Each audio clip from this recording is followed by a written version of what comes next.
Assalamualaikum warahmatullahi wabarakatuh. Salam sejahtera untuk siswa-siswaku kelas 12 MIPA 1 dan 12 MIPA 2. Alhamdulillah Pak Zul bisa hadir kembali di video tutorial pembelajaran jarak jauh pelajaran kimia, walaupun hanya mungkin audio suara ya bisa Anda dengar, dan mudah-mudahan tidak mengurangi untuk niat kita untuk belajar bersama.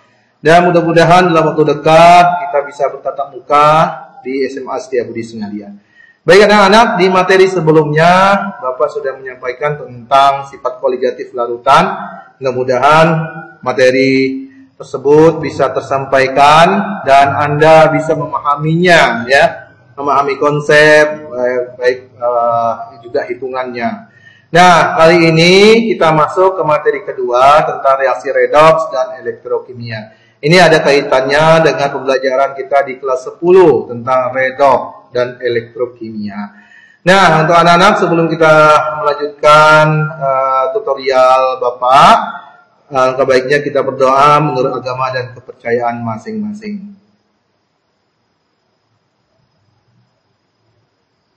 Selesai. Baik anak-anak, mengawali KD 3.2 reaksi redoks dan elektrokimia.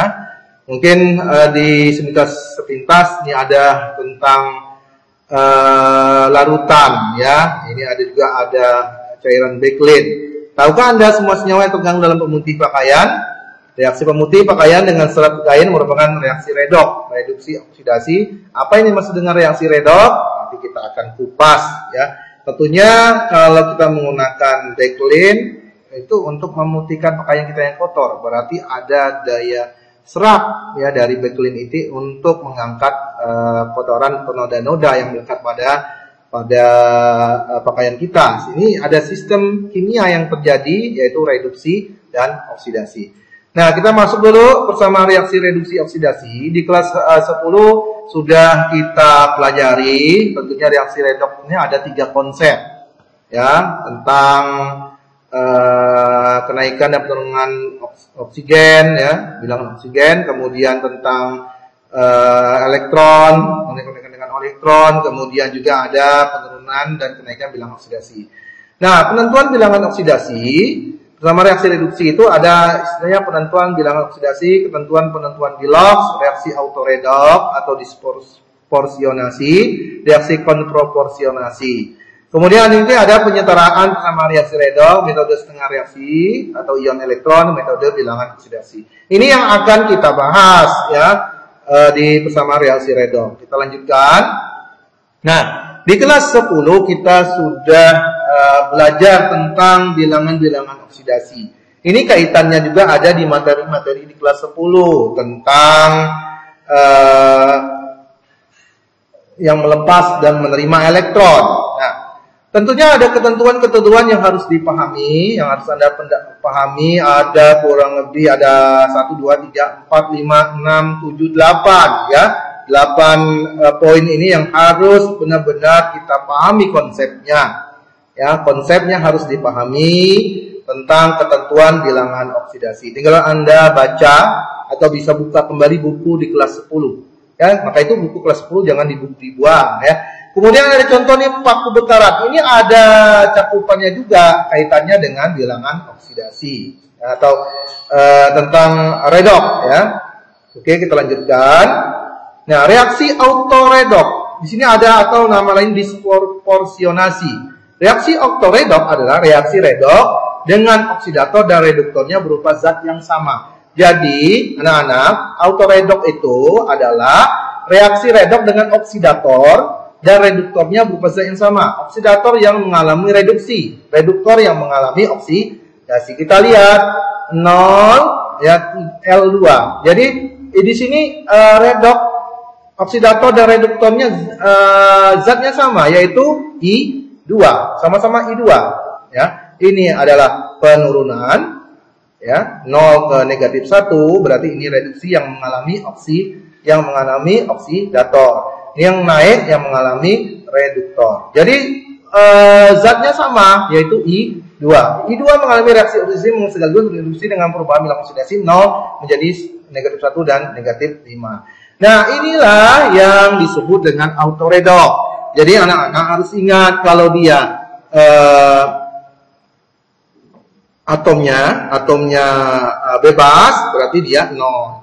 Ini berarti yang dicari bilangan oksidasi I. K-nya plus 1, tindak ruas jadi negatif 1. Ini 3 dikali negatif 2, 3, K-nya positif 1, negatif 6, jadi hasilnya positif 5. Itu ya hasilnya dapatnya. Oke, nanti dipahami terus ya anak-anak ya. Lanjutkan, reaksi kebalikan komproporsionasi adalah dengan hasil reaksi dan hasil reduksi berupa zat yang sama. Ya, jadi ini zatnya sama, kebalikan dari disproporsionasi tadi ini ya. Jadi hasilnya zatnya yang sama adalah X. Kalau tadi di sebelah kiri, kalau sekarang di sebelah kanan. Oke ya anak-anak ya. Saya harap Anda memahami konsep-konsep yang berkenaan dengan reaksi redok dan elektrokimia ini ya. Kalau bilangnya turun dari 4 ke 0 kan turun, namanya reduksi, penurunan bilangan oksidasi. Kalau dia naik dari negatif 2 ke 0 namanya oksidasi. Zat yang mengalami reduksi disebut oksidator. Kebalikan ini namanya reduktor. Oke. Nah, ada juga metode setengah reaksi atau ion elektron. Langkah-langkah penyederhanaan bersama reaksi redok dengan metode ini sebagai berikut. Nah, ini yang sering kali mungkin agak kalau kita memang belum memahaminya agak susah ya, karena ada langkah-langkah yang harus kita selesaikan. Ini minimal Anda harus baca langkah-langkah ini bisa ya, bisa menyelesaikan soal-soal. Jadi langkah-langkahnya harus dibaca secara seksama, dan juga mungkin dapat dilihat nanti tutorial yang lainnya akan Bapak sampaikan ya, supaya untuk mempermudah Anda menyimak ya konsep-konsep ini. Oke. Nah, ini setarakan reaksi redok berikut dengan metode setengah reaksi. Ini dalam suasana asam, jadi ada dua ya, dalam suasana asam dan suasana basa. Sesuai langkah yang tadi, langkah pertama, ini kita lihat dulu soalnya. Langkah pertama, pisahkan setengah reaksi oksidasi dan setengah reaksi reduksi, lalu setarakan jumlahnya. Tadi kita buatlah yang ini ya, kita pisahkan dulu. Ya, dia yang di MPBO, kemudian reduksi. Ya. Kita lihat reduksi mengalami penurunan, ya. Kemudian oksidasi kita pisahkan, kenaikan. Kemudian setarakan jumlah atom O dan H.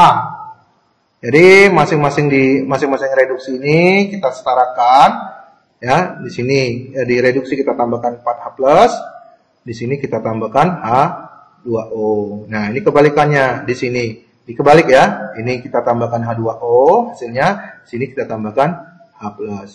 Nah, kita hitung luas jumlah H di luas kanan, unsur-unsurnya harus sama ya. Di sini ada 6, H-nya di sini juga ada 6. Ya, O-nya di sini ada 4, di sini ada 4 juga. Mn-nya sama ya. Oke ya, muatannya kan ini kan muatannya negatif plus habis kan? Ya. Oke ya. Kemudian setarakan muatan dengan menambahkan elektron. Jadi kita lihat di sini ya, ditambahkan di sini ada 2 elektron, berarti di sini juga harus ditambahkan 2 elektron. Kan di sini kan ada 2 elektron nih, berarti di sini juga harus tambah 2 elektron. Nah ya, oke, oksidasi ya, sebelah kanan. Kita lihat di sini 6 ya, kelebihan kan, kelebihan elektron. Nah, jadi ada kelebihan elektron supaya dia sama, sehingga dia sama, kelebihan muatan plus positif 5 sehingga ditambahkan 5E ya. Oke. Baik, kemudian setarakan. Dapatlah nanti rumusnya seperti ini ya. Ini disetarakan nih, supaya dia sama, dikalikan satunya dikalikan 5, di sini dikalikan 2. Ini saya minta ini dipahami anak-anak ya. Dipahami untuk mengerjakan soal-soal latihan ini. Kalau Anda kurang paham, nanti bisa tanyakan ke WhatsApp Bapak, ya. Bisa ditanyakan ke WhatsApp Bapak. Nah, metode bilangan oksidasi. Langkah-langkah menciptakan reaksi redoks dengan metode ini sebagai berikut, ya. Nah, ini ada langkah-langkahnya. Menentukan bilangan oksidasi bilok setiap atom pada semua zat, menyetarakan atom yang mengalami perubahan bilok. Perlu diperhatikan jika ada atom dalam suatu zat yang memiliki jumlah lebih dari satu, menentukan jumlah penurunan dan kenaikan di bilangan oksidasi. Perubahan bilangan oksidasi dan atom dikalikan jumlah atom dalam zat tersebut, dan seterusnya. Ini saya minta anak-anak disimak, dipahami konsep ini, ya, dipahami konsep yang ini. Oke, kita lanjutkan. Nah, kita lihat setarakan reaksi redoks berikut dengan metode bilangan oksidasi dalam suasana asam.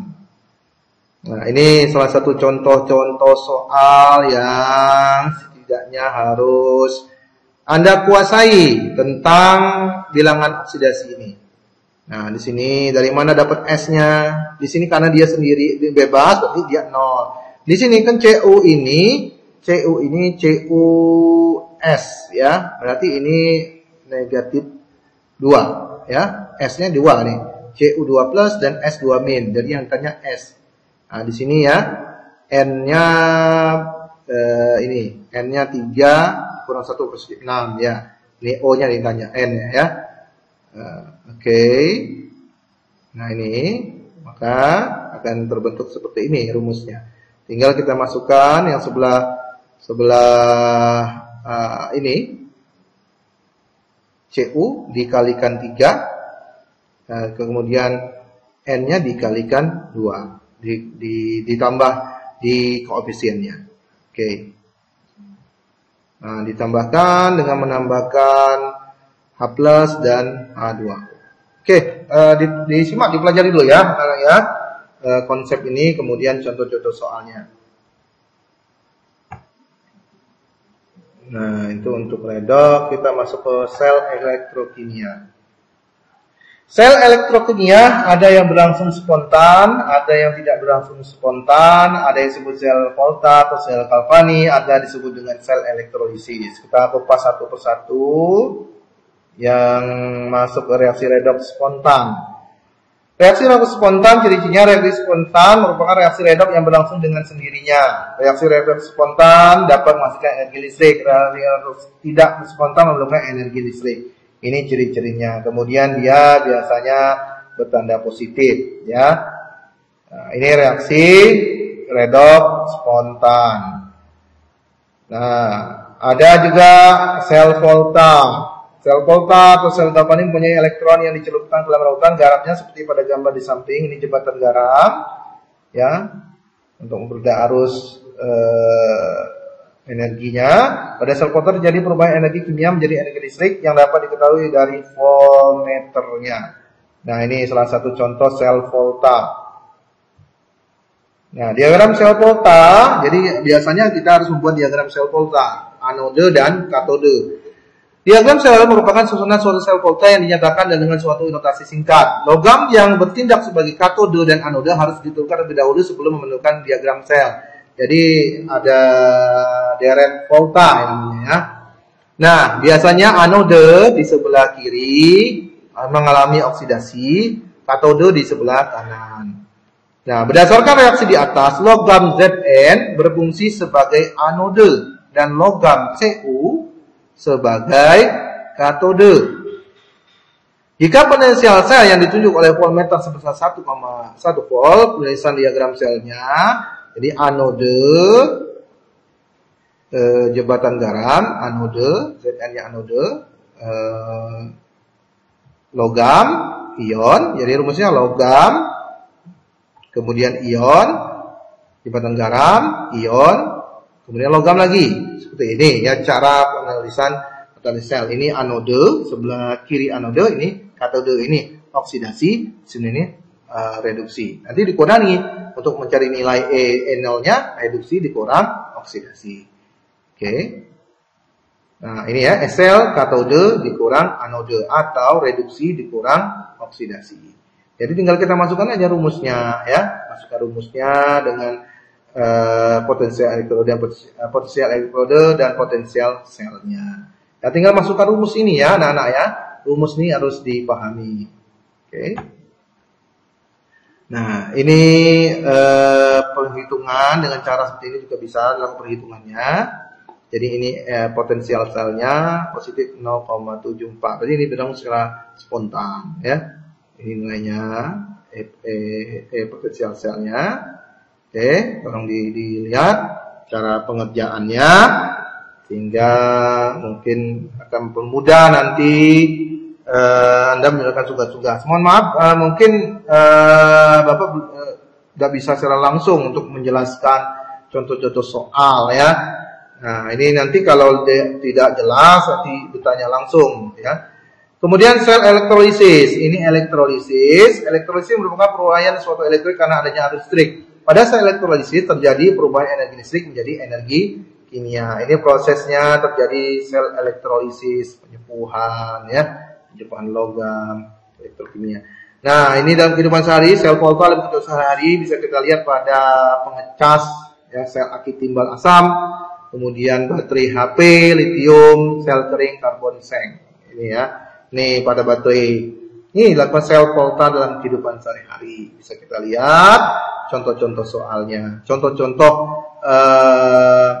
dalam kehidupan manfaat dari sel volta dan juga elektrokimia ini. Nah, cara kerja reaksi dalam elektrolisis. Sel elektrolisis ini merupakan rangkaian dua elektroda yang anoda dan katodenya dicelupkan dalam larutan elektrolit dan dilengkapi sumber arus listrik.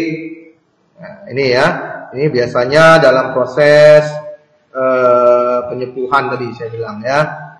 Nah, untuk anak-anak, sel elektrolisis pada katode dan anoda dalam elektrolisis. Reaksi di katode bergantung pada jenis kation. Ini yang harus dipahami ya, satu persatu ini yang harus diingat ya, untuk menyelesaikan soal-soal tentang reaksi elektrolisis pada katode dan anode. Yang ini nggak jauh dari yang ini ya. Inert, tidak inert ya. Ini ingat yang inert itu apa saja, PT, C, dan AU ya. Kemudian tidak inert itu di luar itu, di luar. Jadi ini konsep yang harus dipahami ya, sehingga kita tidak lupa. Terutama dalam menyelesaikan soal-soal berkaitan dengan elektrokimia dan juga sel volta. Nah, hukum Faraday ada Faraday 1 dan Faraday 2. Nah, jangan lupa ini hukum Faraday. Rumusnya W sama dengan EIT dibagi 96.500 atau bisa disingkat dengan E dikali F. W ini bisa diganti dengan Q 96.500. Keterangannya bisa dilihat. Nah, jika arus listrik dalam beberapa sel elektron ini hubungan seri, ya bisa menggunakan rumus yang satu ini, ya, dengan ketentuannya, keterangannya seperti ini. Nah, ini konsep-konsep tinggal kita masukkan dengan latihan-latihan soal, ya, sehingga lebih bisa memahami konsep-konsep dengan rumus-rumusnya. Nah, ini ada beberapa soal yang bisa Anda pelajari bagaimana cara penyelesaikannya. Ini contoh soal, ya, Anda simak bagaimana contoh soal ini bisa menghasilkan nilai 3,7 10 pangkat min 2M, kemudian 0,38686, ya, kemudian bisa menghasilkan reaksi selnya seperti ini, ya. Tolong anak-anak dipelajari sekali lagi saya kasih contoh soal ini untuk dapat tutorial ini untuk Bapak dibaca berulang-ulang, ya, berulang-ulang sehingga Anda lebih jelas, lebih bisa memahami. Kalaupun nanti kurang jelas, langsung tanyakan ke Bapak, ya, bisa mungkin Bapak kasih apa ya? Ya, ini kasih PowerPoint-nya, ya. Kalau ingin belajar langsung, ini oke, ini sudah, ya. Nah, ini sudah, kita masuk ke terakhir, korosi, ya. Kita masuk ke korosi. Nah, dalam kehidupan sehari-hari, korosi ini nama ilmiahnya korosi. Dalam kehidupan sehari-hari adalah perkaratan.